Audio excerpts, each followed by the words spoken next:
Governor Eric Holcomb's Back on Track plan is allowing religious services to meet in person this week. Fox 55's Jeremy Masukovich tells us why Fort Wayne church leaders say they're not rushing towards resuming in-person gatherings.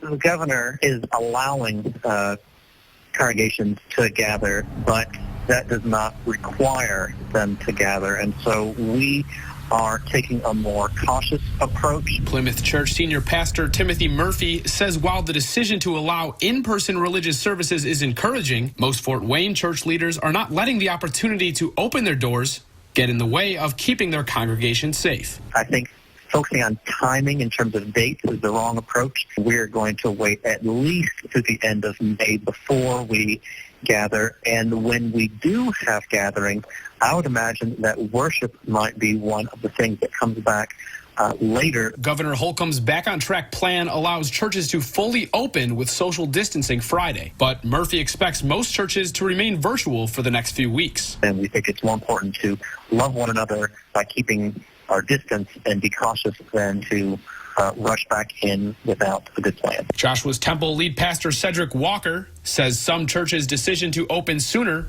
may be a financial one. It all depends on how bad the need is. I think the greater need to reassemble for most churches is simply going to be to make sure the bills are paid.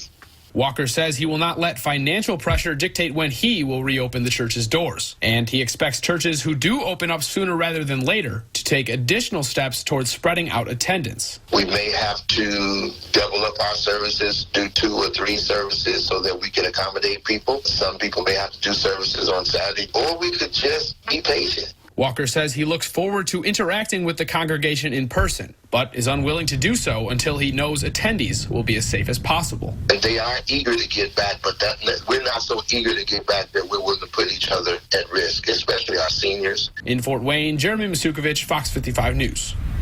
Holcomb's Back on Track plan says people over the age of 65 should remain isolated through May 24th. The plan also asks religious services to be kept to groups of no more than 25 people until May 23rd, when groups will be allowed up to 100 people.